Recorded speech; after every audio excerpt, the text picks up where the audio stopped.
டேய் தம்பி, என்னடா இது டிஷர்ட் ஷூலாம் போட்டுன்னு மொத்த காசு துணிலே போட்டுருவேன்னு நினைக்கிறேன்.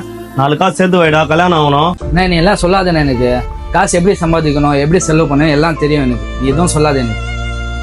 நான் தம்பி 4 காசு சேர்த்து ஒன்று அண்ணன் மேல மரியாதை போயிடுச்சா? நீ என்னன்னு அவனே லைன்லேயே கிராஸ் பண்ணின்னு இருக்கேன். அம்மா அப்பாவும் எதுவும் சொல்றது இல்லை, அண்ணனா எல்லாமே சொல்லுவியா? அதெல்லாம் எனக்கு தெரியாது. நான் டென்ஷனை போட்டோன்னே சொத்துல பங்கு பிரியனே. அப்பா இந்த பிரச்சனை நீங்களாம் தீர்த்து வைக்கணும்ப்பா. என்னடா தீர்த்து வைக்கணும்? நானும் அப்போ வந்து பார்த்துன்னு இருக்கிறேன். அண்ணன்ற மரியாதை இல்லாம பேசின்னு இருக்கிற நீ. இன்னைக்கு நீ இந்த நிலைமைக்கு வந்திருக்கிறதுக்கு காரணமே உங்க அண்ணன் தான்டா. நீ நல்லா படிச்சு வரணும்னு சொல்லி உங்க அண்ணன் என் கூட எவ்வளவு உழைச்சிருக்கான் தெரியுமாடா கடையில. ஏன்டா ஸ்கூலுக்கு போலனாக்கா எனக்கு தான் படிப்பு ஏறலப்பா, என் தம்பினா படிச்சு நல்ல நிலைமைக்கு வரணும்னு சொன்னவன்டா உன் அண்ணன்.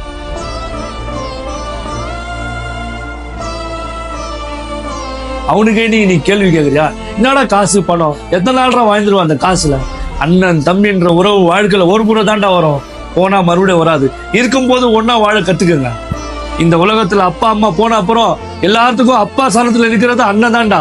அதை புரிஞ்சு நடந்துக்கங்கடா, வாழ்க்கை நல்லா இருக்கும்.